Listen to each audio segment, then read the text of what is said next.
This podcast may contain disturbing content for some listeners. It's intended for mature audiences. Listener discretion is advised.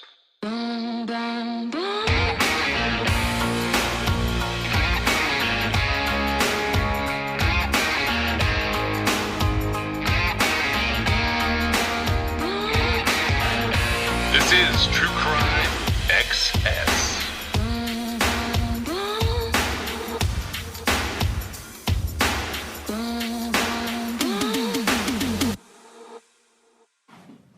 Got some new body camera footage and 911 calls released by the Phoenix police involving a very tense and deadly domestic violence incident. It was a tragedy in North Phoenix nearly 2 weeks ago, ending with police shooting and killing the suspect. And we need to warn you, some of the footage you're about to see is graphic.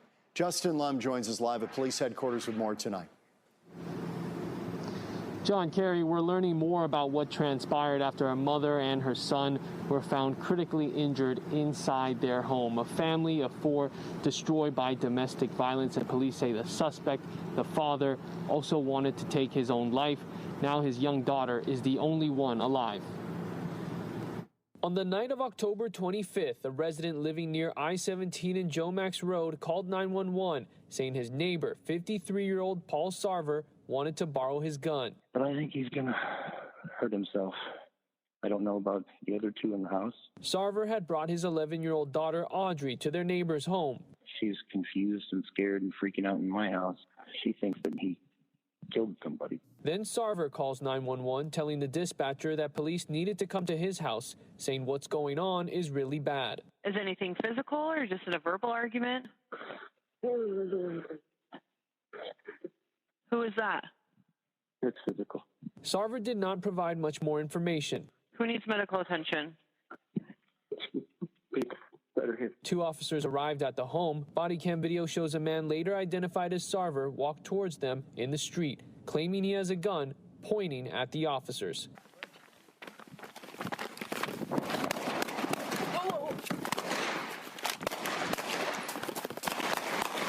Both officers fire several shots. Stay out! Ultimately, Sarver didn't have a gun. Police found a black eyeglass case next to him as he died at the scene. Inside the home, investigators found Sarver's wife, 46-year-old Shannon Hirsch, and their son, 13-year-old Caden, in extremely critical condition. Hirsch died at the hospital. Caden passed away just days later from his injuries. Now, loved ones of Shannon Hirsch continue to raise money for her family, specifically her daughter, who's now without both parents, and her brother. We've shared the GoFundMe account on fox10phoenix.com. Live at Phoenix Police Headquarters, Justin Lum, Fox 10 News. One of the things that's very interesting to me about homicides is we don't really solve homicides in the U.S. We had this period of time, like pre-Miranda and pre-modern legal mechanisms for searches and for interrogations, where homicide rates were very high. In some areas, the average was, over 90% for homicide solve rates. And there were different ways of dealing with murders as far as reporting goes, if you look at the early history of American criminal justice system. But the truth is, we don't solve murders, not well. And the way to look at that is, as we get more things on the books and more things on paper, and we can look at it now with algorithms, we can see that the murder rate in this country is very high and the clearance rate is very low. The clearance rate is, on average between 50 and 60%, depending on the region and jurisdiction that you're in. And then, there are multiple factors that raise the murder rate, including missing persons cases that are not considered murders but actually are. And, just people not being reported missing and not being reported murdered by consequence. But the truth is, we don't solve murders. Not the FBI, not the local police, not the state police, not sheriffs. We don't solve murders. And people will argue and say that that's not true, but it is true. One of the most common things that can happen, however, is a lot of the murders that are cleared those homicides are cleared because it's pretty obvious. You've got a confession, you've got a suspect, you've got a video. And even now we're finding out that like 3 to 4% of those we're wrong on. That they get adjudicated, they get a conviction, they have a sentence, they appear to have justice, but we're wrong. And it could be as high as 10% in, various jurisdictions that for whatever reason, they don't do as well with homicides. But the truth is, overall, the criminal justice system doesn't deal with homicides, which is it's the worst crime. There are other crimes that are, subjectively considered to be worse when it comes to children and when it comes to certain types of assaults where, the victim is alive and dealing with the trauma after the fact. But the truth is we don't solve murders. So if you look at a handful of like domestic violence murders where it was the husband did it or the spouse did it or whatever, some of those cases can't be right. I feel awful when victims' families don't get justice, whether it's, a Ted Bundy type case or like a much simpler case. But what's worse is when defendants become the convicted and they didn't do it. I'm not saying that any of these cases could potentially be like that, but I picked this area that we're looking at because I have seen in that area police and police technicians who lie to solve cases. One of the biggest things that happens in the middle of all of these cases we're covering right now is that Michael Peterson is once again up for, his case is up for all of the appellant processes to come to the result that it came to. And the thing about Michael Peterson's case is it is a great example of how we don't solve murders in this country. Because Michael Peterson's case, it's not even that they didn't solve the murder, it's that they made a murder out of nothing. If you look at Michael Peterson's case and consider that to be a homicide, you really shouldn't be a prosecutor. You really should not be any type of law enforcement if that is your version of a homicide. Because Michael Peterson's case was very simple. It was an accidental death that probably involved an owl. And no matter, I've been to that area. I've seen the other reports of what happened there. And I know that's like a novel thing to look at, but it is an accidental death.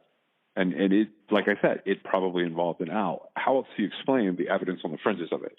But once again, not only do we not solve murders, we make murders needlessly out of situations that were not murders to begin with. But if you take a series of murders that have like domestic violence connections and you look at 10 or 12 or 15 of them, chances are 1 or 2 of those, they were not the outcome that they got in court. We are very, very much biased against people close to the victims. And that's not to say that like people close to victims of homicides don't kill them. That's not to say that like they're all innocent either, because that's another extreme that's a problem.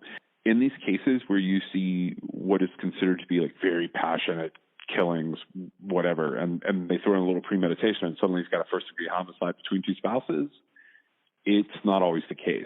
And we don't know the difference, not psychologically, not criminology-wise.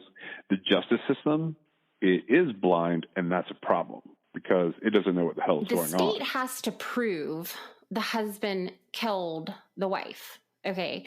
And it can't just be like, oh, well, obviously he killed her. Who else did it? Like, that's not how that works.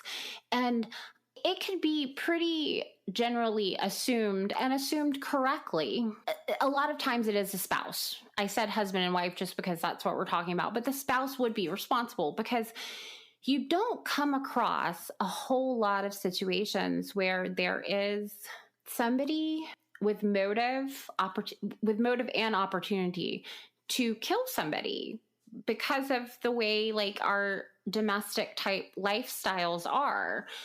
Now, there's always the chance that it could be a serial killer, right? I mean, always. There's always but it's that so narrow that, and I learned this from you, like it's right. so unlikely that it's going to happen that way. Right. Okay. And so in this case, I have no idea if he killed his wife.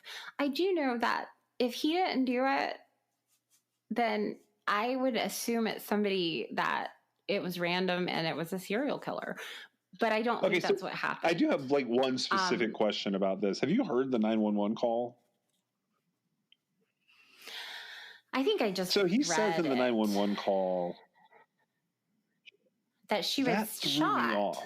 Is that bullshit. Yeah, but is he smart enough I am not to sure. do that? He is not the smartest guy from what I can tell.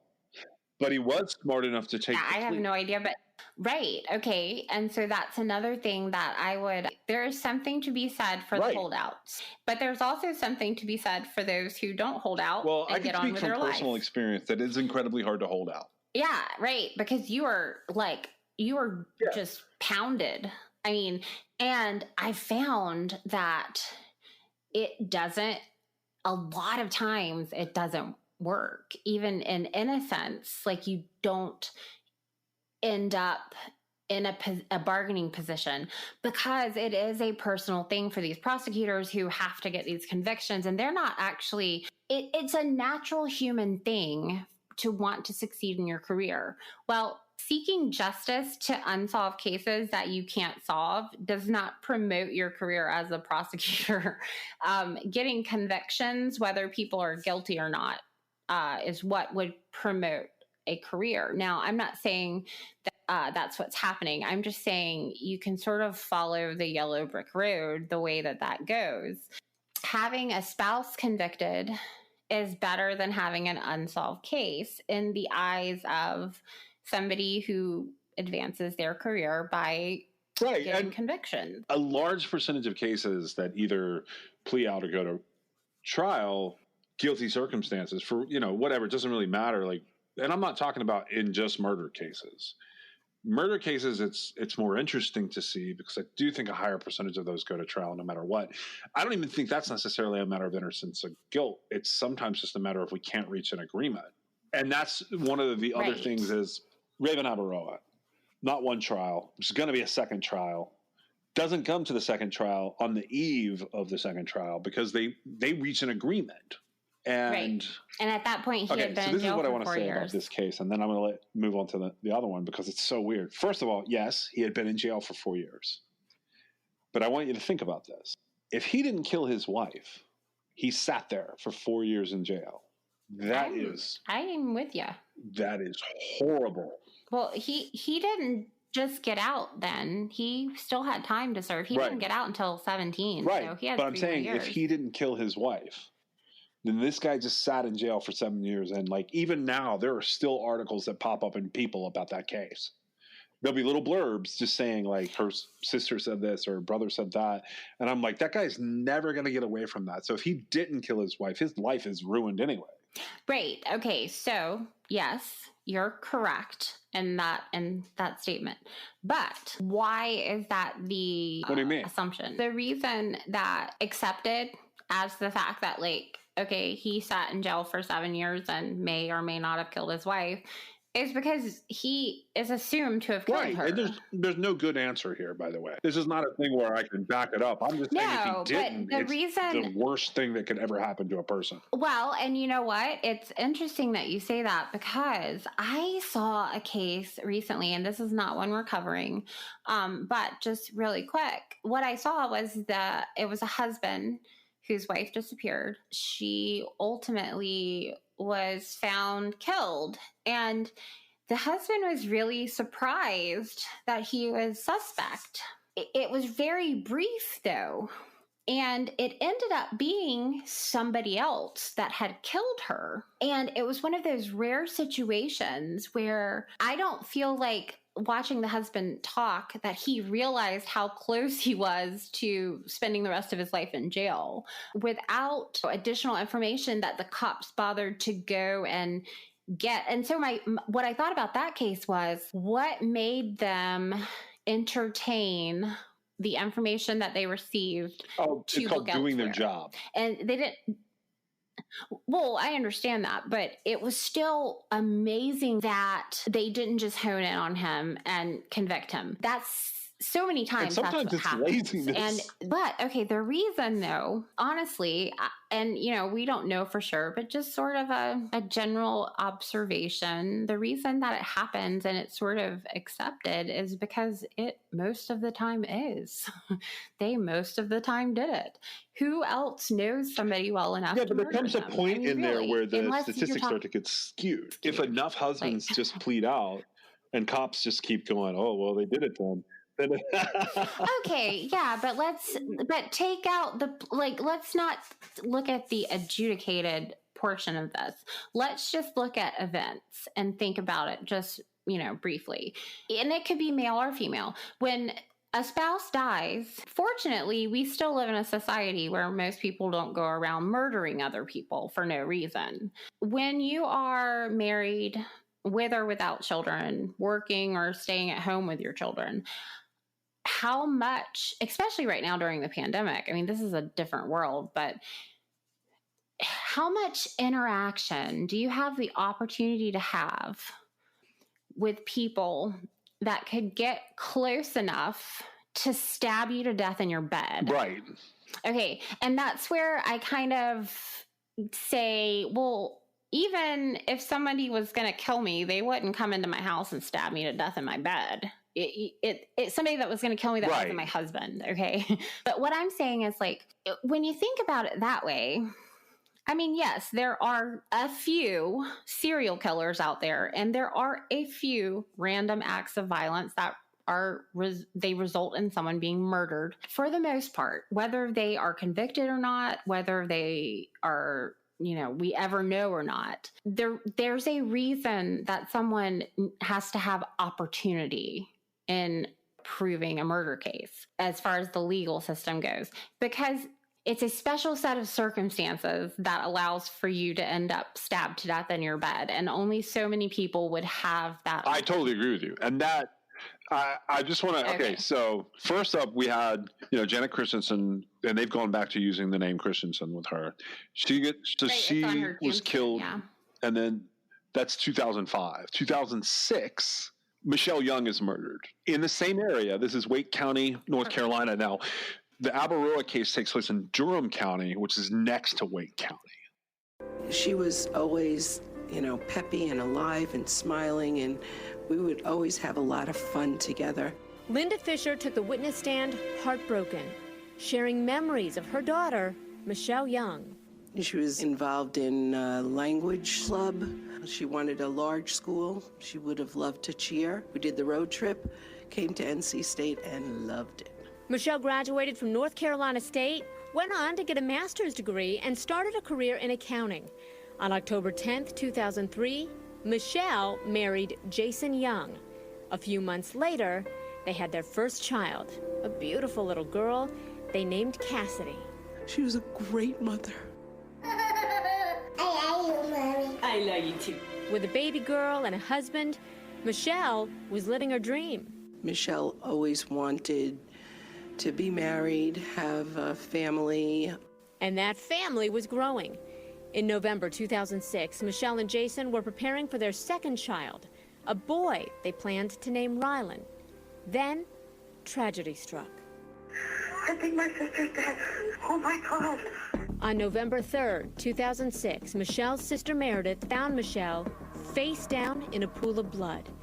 2-year-old Cassidy had placed a baby doll next to her mother's body. Police found the toddler's bloody footprints all over the scene. Did you know what happened to Mama? Did she fall? Emergency officials rushed to Michelle's house, but it was too late. The killer had beaten her so badly her jaw was broken, her skull was fractured, and several of her teeth were knocked out. Days passed without an arrest, then months. Finally, 3 years later, prosecutors charged Michelle's husband, Jason, with murder. He admits their relationship was rocky and that he cheated on Michelle, but he says that's the only thing he's guilty of. Were you there when it happened? No, sir. Do you know who did it? No, sir. Did you have anything to do with killing her? No, sir. Let's bring in criminal defense attorney Anna Smith. She's in Raleigh. She's followed both of these cases. Ms. Smith, thank you so much for taking the time to be with us today. Thank you. Sure. So, I just want to ask you generally, since you followed both of these cases, how do you think it's going for the defense up to this point? Well, I think it's very important to remember that there is no direct evidence leading this defendant to this murder, and that's just very hard for any prosecution to overcome. It's also hard to overcome that there's 6 unidentified prints that are within that home. that are not related to the defendant. And so that's hard for any prosecution to overcome. Well, if you were defending him, would you put him back on the stand as he was put on the stand in the first trial? I probably would. As the old saying says, don't fix something that's not broken. And they did it right the first time, and they got 8 jurors to believe that he was not guilty, and he did testify. So I assume that they're probably going to do that same strategy. There are so many things, though, that just don't add up about Jason Young, I think, to a lot of people. And one of the biggest is the fact that 2-year-old Cassidy was in that home, most likely saw something, and was not injured at all, nor was the dog who was barking. And the fact that he never spoke to attorneys, he never inquired about the investigation. He never asked whether they were close to finding out who did this to his wife. He never even asked them when they talked to him initially and told them that his wife was dead. He never asked how his 2-year-old daughter was.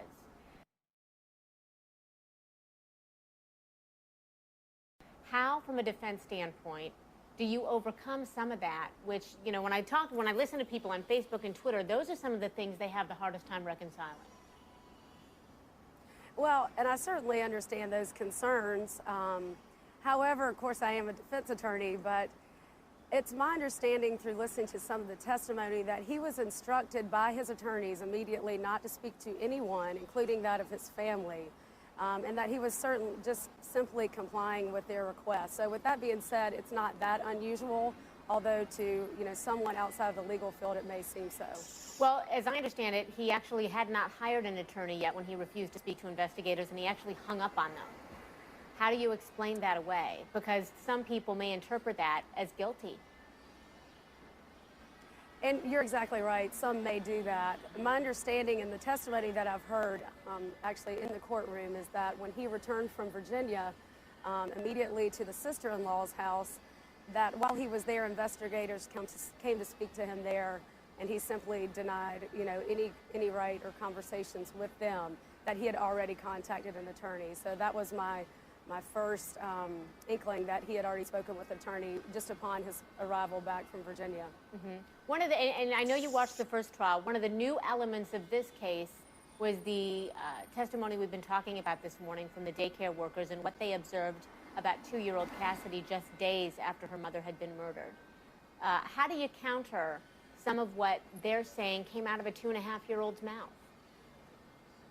I'm sorry, could you repeat that one more time, please? No problem. How do you counter, from a defense standpoint, what the daycare workers said about 2-year-old Cassidy role-playing about somebody beating up her mommy? Well, it certainly was an emotional card for the jury. I mean, to hear that a child, 2 years old, may have seen her mother being murdered. I do think it was important that the judge limited that instruction to say, this is not for identification purposes. She never indicated it was her father, which she could have. She never used the male doll that was there as an option while she illustrated. And so it's simply that she may have witnessed it, and that the assailant knew that she witnessed it and may have left her unharmed. I don't necessarily agree with that. I do believe that if someone's intent came into the home to murder the mother, there may be several people that would have left an innocent 2-year-old unscathed. And that's funny because a lot of investigators, or specifically Mike Brooks, who consults with us, he's an analyst and says he does not believe, based on his experience, yes, there are people who would not hurt a child, but to go in and hurt and murder so brutally somebody the way that she was murdered, you have to discount robbery as a motive here. And it only makes it more perplexing that they would not do something to the one and only witness. What do you say to that? And I believe you said, I apologize, it's a little hard to hear, but that you said, did they discount a robbery? I think it was interesting yesterday that some of the testimony was that in the search warrants, when they were applying in the affidavits, that they were looking for certain pieces of jewelry that were should have been located in the home, such as a ring. I believe there was a white gold bracelet and some other extensive items of jewelry that they expected to find in the marital home. And they never did. And they didn't find them through the search warrants of Jason Young's mother, his sister's house, or anywhere else. So I guess it's possible that those items were actually taken from the home at the time of the murder. Okay, thank you so much. It was so good to have you with us, Anna. I appreciate your time this morning. Thank you so much. A man convicted of murdering his pregnant wife may soon be getting a new trial. In 2012, a jury found Jason Young guilty of murdering Michelle Young at their home 11 years ago. CBS North Carolina's David Hurst joins us live from the Wake County Justice Center, where a judge is considering a new trial. David? Yeah, Sean, Sharon, if a judge grants Young's request here, then it will be the third time this case will be tried. The first trial ended in a hung jury with the majority of jurors favoring an acquittal for Young. The second time, though, a few years later, a jury found Young guilty of first-degree murder.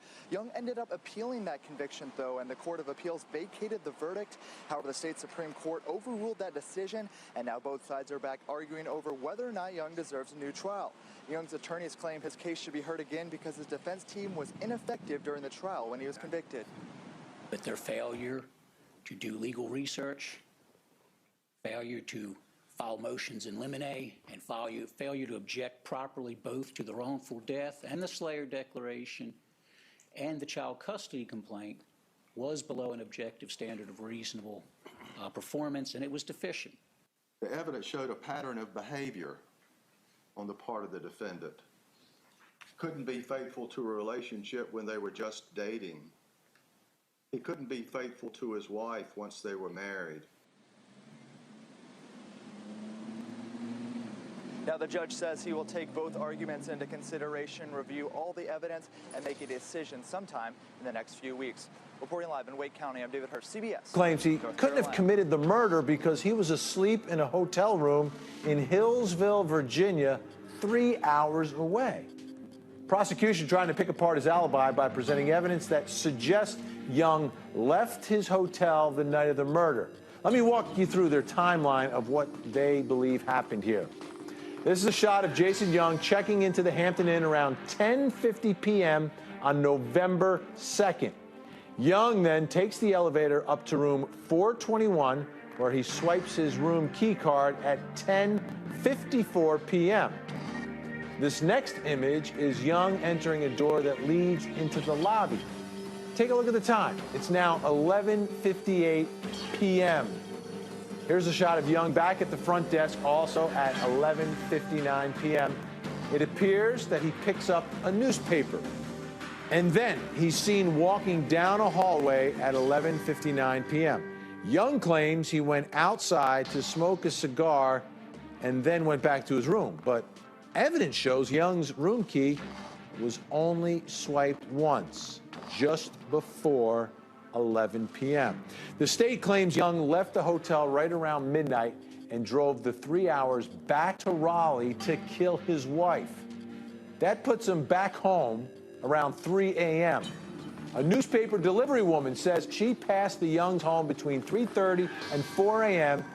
and saw all the lights on and a light-colored SUV near the driveway. Now, fast forward to sometime between 5 and 5:30 a.m. A convenience store clerk testifies she recalls Jason Young stopping in to get gas at a station located in King, North Carolina. That's about 45 minutes to an hour from the hotel in Hillsville, Virginia. At 5:50 a.m., a hotel employee says he found a side door dropped open with this lava rock, and the security camera above that door unplugged. He says he kicked the rock out and plugged the camera back in. But then, less than an hour later, a maintenance worker finds that the same security camera is pointed up toward the ceiling. This is an image of a handprint on the water pipe above the camera. The wires on the middle left of your screen are from the camera. Now, it's interesting to note the camera was moved sometime around 6 a.m., but the door was no longer propped open. But take a look at this sign. That door actually unlocked at 6 a.m. Doesn't need to be propped open. So if you got back after 6, you could just walk in that door. Now, let me walk you through the path that Young took through the hotel based on witness testimony. He leaves room 421, passes 2 rooms, and walks through this door on the east end of the hotel. He takes the stairs down to the first floor and goes through the door on the right. That takes him into a hallway that leads to the lobby. He walks up to the reception desk where he's caught on camera at 11:59 p.m. He then turns left and walks down another hallway towards an exit door. Here he takes the door to the left, not the glassed exit door at the end of the hallway. Young then goes outside via the emergency exit on the west side. It was this door that was found propped open with a security camera above it, first unplugged and then later pointed upwards. One last image I want you to take a look at. It's a side-by-side comparison. Young at the reception desk. One is at 10:50, one at 11:58 p.m. Look at the clothes, folks. Look at what he's wearing. Is he wearing the same thing? I see over here a little stripe or something going on here. I don't see that over here. Did he change his clothes? If so, why? Where was he going? You know? Why? And it looks like it's a different color, too. It looks a lot lighter over here than it does over here. What exactly is going on with his wardrobe selection? Jason Young, you know, had a business meeting in Clintwood, Virginia around 10 a.m. on November 3rd, but arrived about half an hour late. He claimed. Did there come a time when you learned that she was pregnant? Yes. Tell us about that. How did you find that out? What was your reaction? That was at the townhome at Aretway that Ryan and I had purchased. And I remember I was upstairs in the bedroom, and Michelle went. We were in the master bedroom, and there's a bathroom attached to that. And I remember Michelle coming out and announcing that she was pregnant. What was your reaction to that? We were both very shocked. We were both eye-opening, like, whoa. It was, you know, it was a surprise. It wasn't planned, but it was a surprise. But it was a good surprise. Right. Do you remember telling your mom about that? I do. She described that conversation. Was that the way it happened? Yes, it was. I think Michelle was nervous about that, and she was like, "You really just want to tell your mom like that?" I'm like, "Yeah, I don't think Michelle knew at that point how close." Like, I was like, "Mom, well, this will be a good thing. Mom will be so excited to be a grandmom." I'm like, "This will be a really neat thing for her." So I actually was pretty excited to tell my mom. I believe she testified that she told you, if you love her, marry her. Yes. And did you? Yes, sir. Yes, sir, I did. So,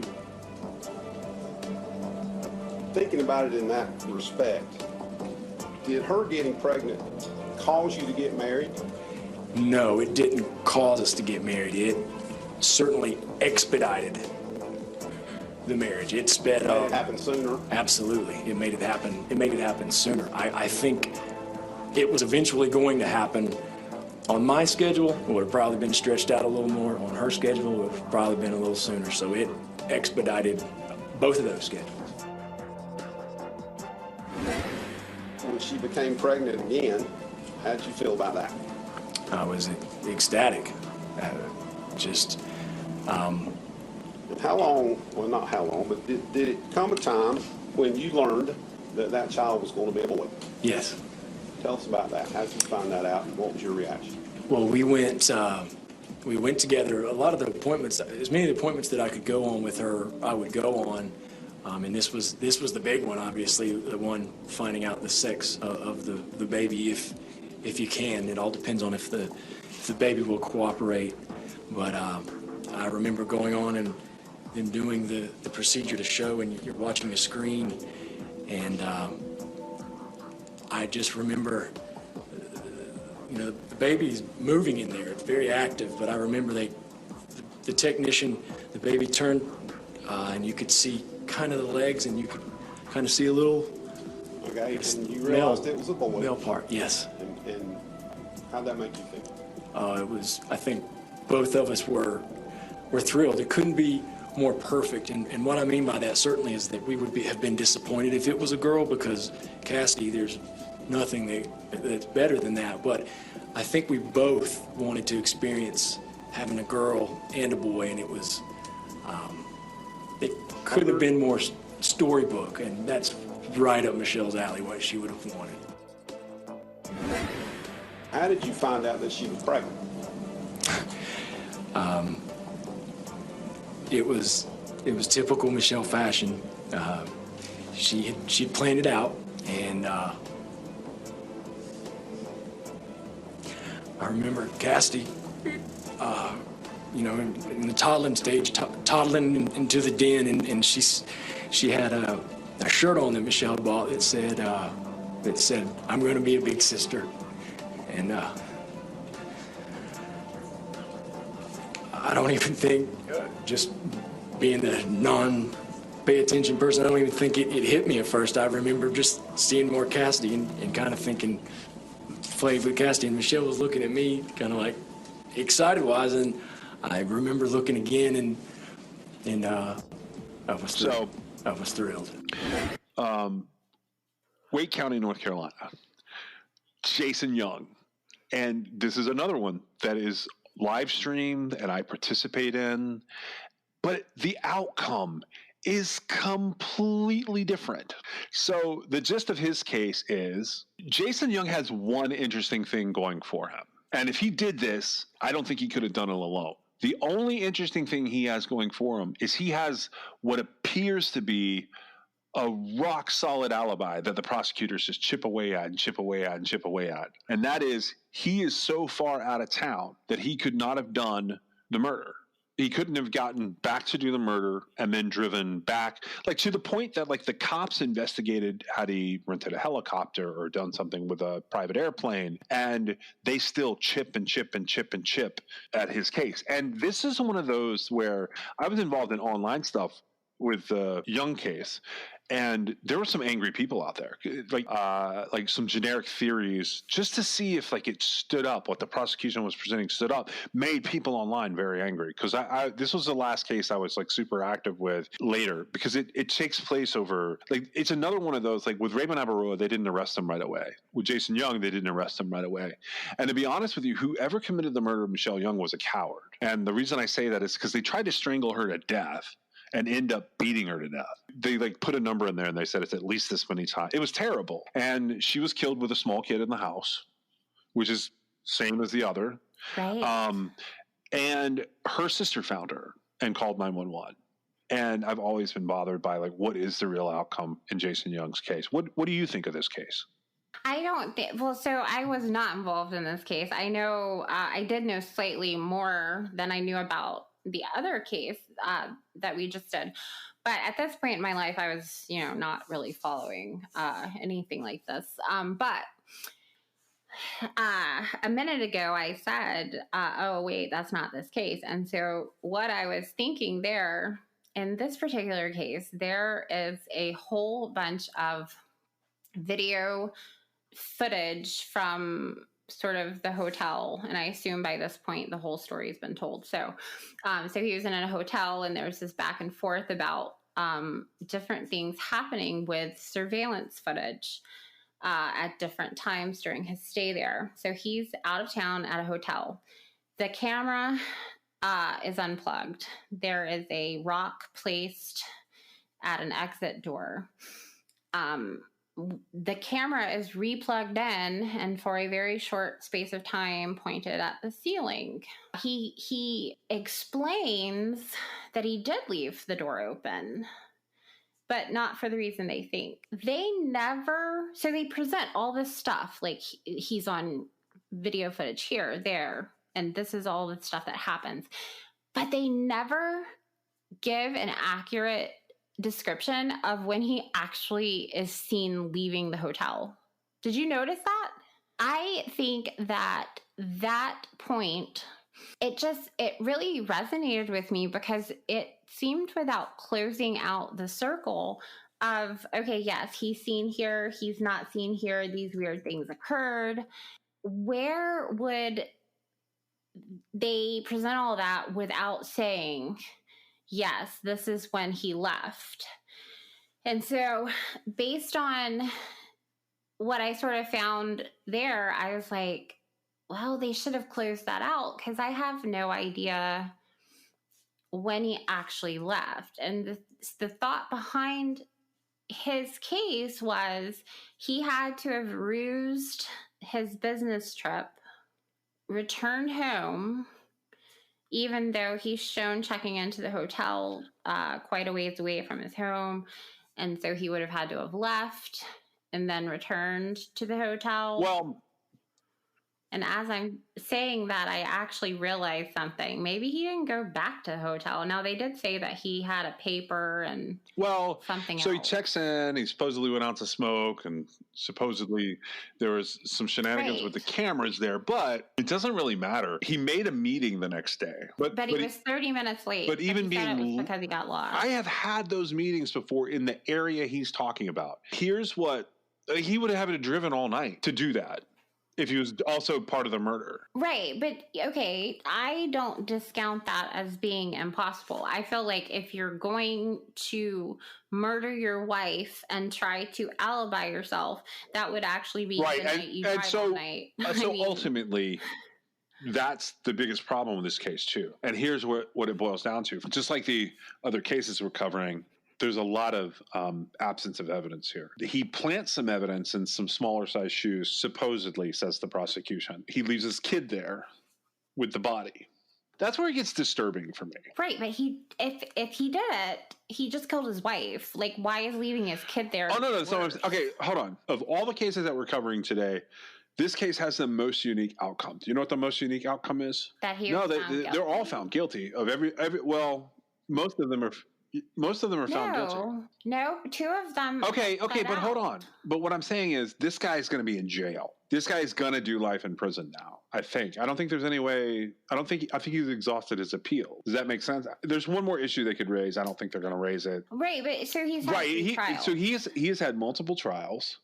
And he is doing life in prison. That's what's different than these other cases because they couldn't offer him a plea deal. Okay, the reason they couldn't offer him a plea deal is because it's not second degree and it's not manslaughter. And it's either he didn't do it or it's first degree murder because of, like I said, he had to plan it to drive home and kill her. Because either his alibi or his meditation. Yeah, it's either his alibi or his premeditation. That's the end of it. They could offer him a plea for life in prison. Well, they could have, but they had already taken the death penalty off the table. You're saying life with parole? Right. Well, I don't know, actually. My theory has always been, sort of based on what I've seen, the only reason somebody would take a deal with the result being life in prison would be to take the death penalty off the table and to avoid a trial. Which sometimes the stress of a trial is enough to entice someone who might not otherwise plead out. That's a shittier part of our justice system. Isn't it though? Now, yes, that is really bad. But I can see in some cases where that would be a thing. So you said that they couldn't plead him out because it would be first degree murder. But in order to avoid, an additional trial, now you said he has no recourse, but like every time he has a trial, recourse starts over. I agree with you there. I just think that he's gone up the chain and it's been this. I think this go round of appeals maybe hasn't gone, maybe it's completed. I'm not 100% sure of that, but essentially what happened was he got kicked back down for a new decision. There's some fucked up legal stuff about this case. I'll just go ahead and say that.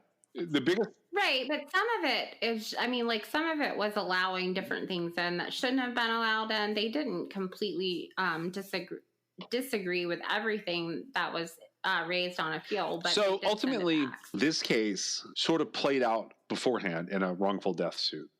And that is under the Slayer statute in North Carolina. So he was considered to be the killer of Michelle Young before he ever had a jury trial, before he had ever been arrested. That was one of the problems. One of the other problems was how they allowed testimony of the child, the small child. But they let in evidence of this daycare teacher talking about the child having witnessed something violent and reenacting it with dolls. Right. And actually, the Court of Appeals, they agreed that should be I'm not talking about whether they gave him a new trial on that. I'm saying I felt like it was shitty and unreliable. Then they found a witness who's apparently brain damaged. I kid you not. She really that's what was. I'm saying. I'm not saying. Like, she was hit by a car and her brain was messed up. That's why I'm saying I'm not using it like a way to describe her appearance or anything. I am saying she literally had brain damage and was put on the stand as the only witness to having seen him in that area where he could have driven back from where he was in Virginia to North Carolina along the time it would have taken, where apparently he paid in cash and refilled the gas in his car. And this is, she was a terrible witness. Whether she's being truthful or not is completely irrelevant. The way that the prosecution and the defense treated her was with kid gloves because of brain damage. But ultimately, I think that she was a problematic witness in it all. And she came about in the second trial or the third trial. I don't know. She came about much later. Yeah, It's very hard to track all of the legal processes of this case. I will just say that he either killed her with probably assistance, or he didn't kill her and he's been atrociously treated by the system. Okay, and so from that, so my perspective is, who did it, right? Let's say it's not him, and in my mind, that's what I do, because, like I said in the other case, confidence in the guilt of the spouse, everything. I just want to say that someone very close to me followed along with me on this case, and we have a lot of differing opinions about cases. They don't usually follow trials like start to finish, but this was one of the first trials, and it happened to be like available online in a really specific way where we could watch it together. And there were two of the trials like back to back like that, and so they watched both of them with me. And their opinion in this case is that he didn't do it. There's no way he could have done it. I don't share these opinions. I'm more open-minded than this person. I'm not going to name them either because they're going to be bad if I say it. But I will say that their conclusion is that the sister did it.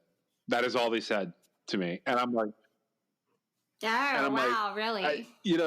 That doesn't even pop up on my possibility plate. So it ultimately made me stop, trying to interact with this person over true crime. But that's what they took away from the trials. Well, that's interesting because I don't think the sister did it. But you said it was really not great that they allowed the hearsay from the daughter. I think that not in the judiciary procedures, but as far as speaking to guilt or innocence, I think that speaks very loudly. The child having that recreation with the dolls, and she says mommy's being spanked because she was bad and there's blood everywhere, and the child didn't make that up. I was not implying that the child made it up. I don't think that I think the child could have heard that from other sources at that point in time. Well, maybe. Yeah, that's possible, I guess. But, so part of this case that is so terrible. Now, there's, so the husband, Jason Young, he calls the wife's sister to go retrieve some pieces of paper off the printer from their house, under the guise that he's buying his wife a gift, and he needs those pieces of paper to complete the purchase, and it's a secret, right? It's a surprise gift. That's weird. It felt very all of that construed. Now, in a million gazillion years, with a million gazillion husbands buying a million gazillion surprise gifts for a million gazillion wives, how is it that you send your sister-in-law to go help you out on this? And I kept thinking there was going to be. I think that was guilt. If it's a premeditated crime, it's guilt for that he his left daughter, the kid in the middle of it all. And he felt like that would be a way to minimize his daughter's exposure without exposing him as the killer. because he knew his sister-in-law would find her. And, you know, I don't know. I imagine if Jason Young killed his wife, that he felt no worse about having her sister discover her body and, you know, rescue his daughter, so to speak. He didn't feel bad about that. Like, because there was probably some contempt there or something. I don't know.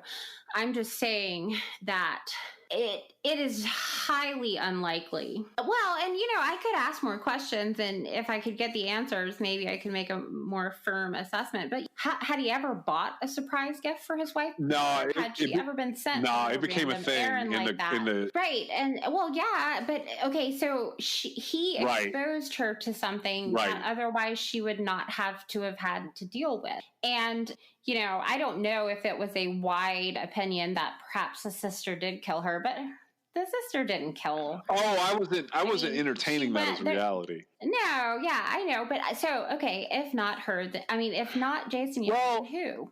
Like, there's not a good case for anybody really. And this is another one of those where they came up with a few things that in this case, for the most part, they satisfied my questions and my curiosity, which is what they're supposed to do. They would come up with like a fingerprint, but it was pretty clearly like inlaid whenever painting had been done, and it was just an accident. Right. Even though it's an unknown fingerprint, but it's done by painters at some point in time, so they know that. Like there were a couple of items they came up with. This had one of the biggest pieces of evidence that I didn't really see explained. I think he was a size 13 shoe, and they had a size 10 bloody footprint on the pillowcase, and they're saying his giant foot couldn't make that little footprint. They're saying he basically put on shoes that were too small and did that. That made or just held a shoe, dipped it in blood, and right. But I mean, you know, so again, we're in that situation where if he did it, it's premeditated. Right, and so there's also banter that he was having an affair. She was pregnant, right? I think she was. Yeah. This is one of those where they like tore into personal lives, not just of the defendant, but like other people. They just shredded them on the stand. Right, and you know, actually, there is. Well, maybe it's just because I've only watched those trials, but they have a tendency to do that there in that specific area. Like, it happens a lot in court cases, but they do it more. So the next case we talk about, and this case was more than I'd ever seen it in one particular trial. There was a lot of character assassination going on, and like I understood why they were doing it, but like they did it enough here that I started to feel sympathetic for the defendant. Yeah, Young. Jason Young. I started to feel like they were just raking him over the coals, because there comes a point in there. Like, what was interesting about this case is if it's premeditated, it's nearly a perfect murder. Not quite, but it's close for what we've seen personally in crimes. It's really well premeditated if it's premeditated. And by the time you assassinate his character the way they assassinated his character, I start to think that he's a buffoon who couldn't plan this murder. And then I'm back on, but he did get caught, so there's that. But the two things they contradict each other big time. Okay, so Jason Young's alibi was too good.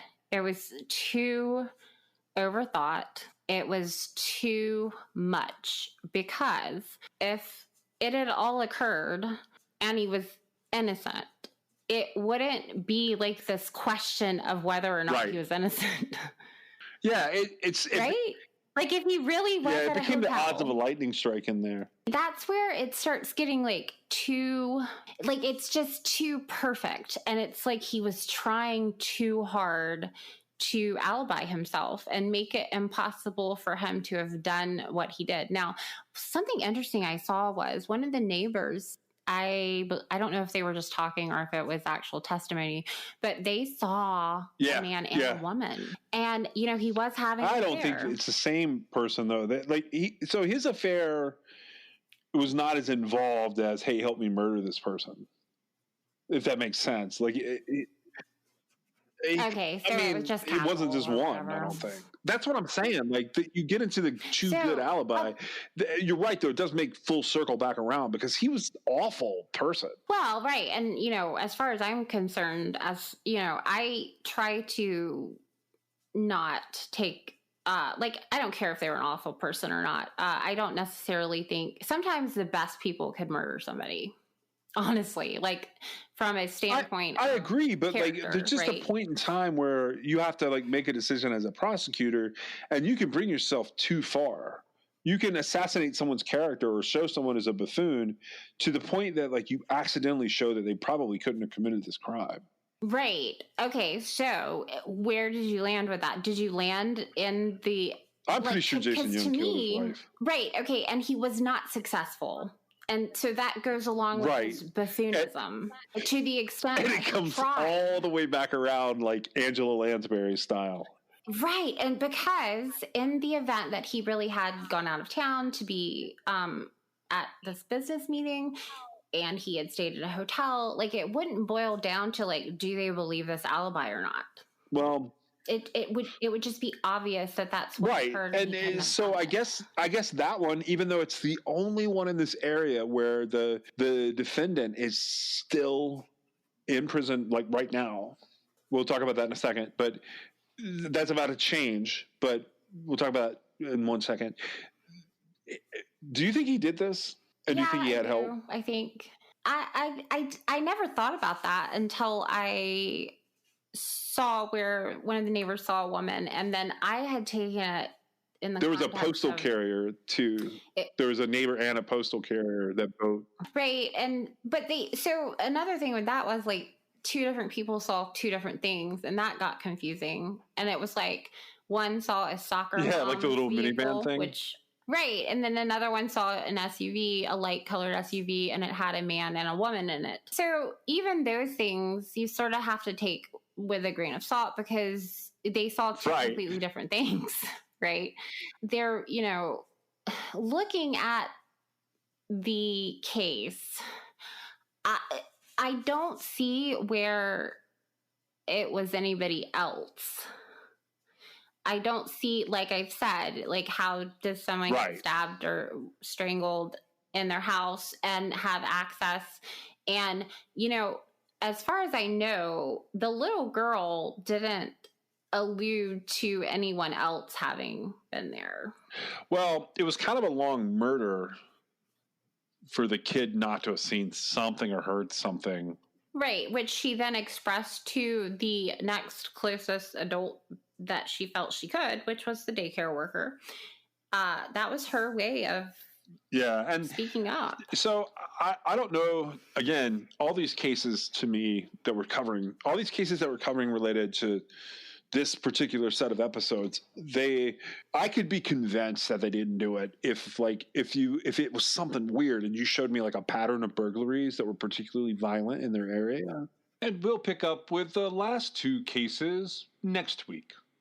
Thanks for joining us. You can reach us at 252-365-5593 or at truecrimexcess.com or truecrimexcess@gmail.com if you want to send us a note. This episode was brought to you by LabrottieCreations.com. That's LabrottieCreations.com. Check out the merchandise and specifically their fun Pop Pet art custom pieces made from photos of your very own pets. Use the promo code CRIMEXS, that's CRIMEXS, for 20% off a fun, brightly colored, happy piece of art of your own pet at their site, LabrottieCreations.com. Music in this episode was licensed for True Crime XS. The theme song was Indestructible by Noah Smith. You can find us on your favorite podcast platform or at TeePublic, Instagram, or Twitter. You can also join us on Patreon to fund future body exploration trips. But the best thing you can do for us is leave us a review on your favorite podcast platform and share us with your friends. And we'll see you next time.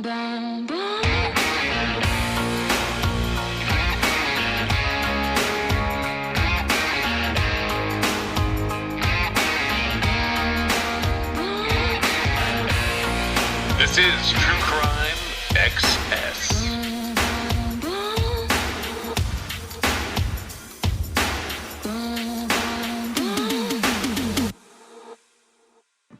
One of Wake County's most prominent murder cases is headed back to court. Right now on WRAL, why Jason Young will go on trial a third time. 7 years after Michelle Young's death, her husband will defend himself a third time. Thank you for joining us. I'm David Crabtree. And I'm Deborah Morgan. The case goes back to 2006 when Michelle Young was found beaten to death in their home. Their little girl was in the house but unharmed. In Jason Young's first murder trial, jurors could not agree on a verdict. This jury is hopelessly deadlocked. Withdraws the juror and declares a mistrial. After only 3 weeks of testimony, the jury did deadlock. WRAL learned the jury was split 8-4, with the majority leaning toward acquittal. Less than a year later, Young was back in court. This time, there was a decision. We, the jury, by unanimous verdict, find the defendant, Jason Lynn Young, to be guilty of first-degree murder. That verdict came after less than 2 full days of deliberation. Young received a life sentence. However, his lawyers kept fighting. And today, the State Court of Appeals threw out that conviction and paved the way for a third trial. WRAL's Julia Sims joins us live with a look at this ruling today. Julia? Deborah, that Court of Appeals ruling found that second trial was flawed. The judge made a mistake, and simply put, Jason Young didn't get a fair trial. This case, Brad? Yes, sir. During Jason Young's retrial, jurors heard days and days of testimony. They heard about the volatile relationship between Jason and his wife, Michelle. They heard about how the young pregnant wife was beaten to death. They heard about a multi-million-dollar life insurance policy.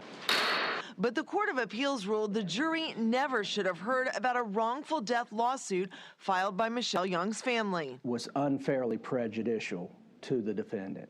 Defense attorney Dan Boyce, who is not connected to the Young case, points out criminal and civil cases carry a very different burden of proof.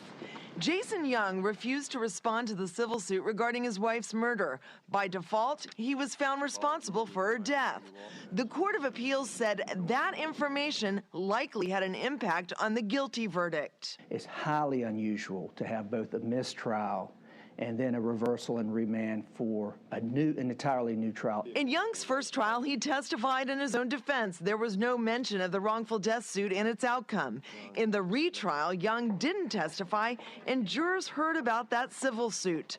Boyce points out a third trial clearly benefits Jason Young, but says neither side will have the edge when it comes to strategy. Here, the prosecution and defense have to go back to square one. Now, Jason Young has always maintained that he didn't do it. He said that he was on a business trip hundreds of miles away and simply couldn't have done it. So what's next, Deborah? Well, the district attorney's office will have to decide if they take this all the way to the state Supreme Court. So what's the possible time frame for a new trial? Well, typically, Deborah, once the Court of Appeals makes their ruling, then the district attorney's office typically has about 60 days to decide whether or not to go appeal to the state Supreme Court. After that, it's anybody's guess because it's really up to the district attorney's office. But I was told they would likely do it sooner rather than later. Julia Sims, live in downtown Raleigh. Thank you. Rulings from the Supreme Court could send 2 more high-profile cases back into the courtroom. In December, the court refused to hear an appeal on the Mike Peterson murder trial. That means a judge's 2011 order for a retrial on the death of Peterson's wife, Kathleen, stands. No date has been set. And in January, the court upheld a ruling that Brad Cooper deserved a new trial in his wife's death because of a judge's error. Scheduling that trial may be delayed, however, because of the changes in the Wake District Attorney's office.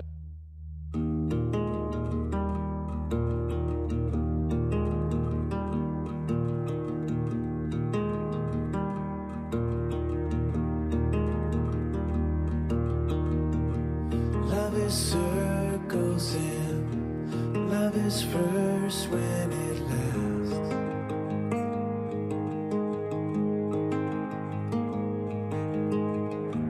Daylight burning and sifting sand through its glass.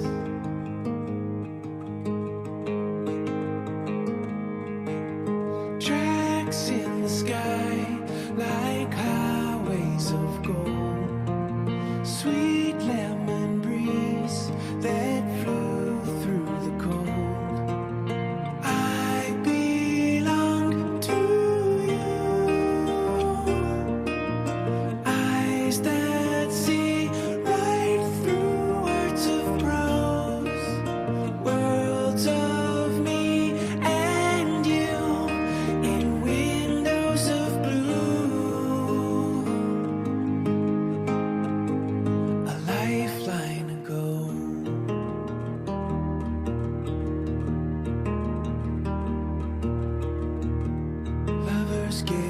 sun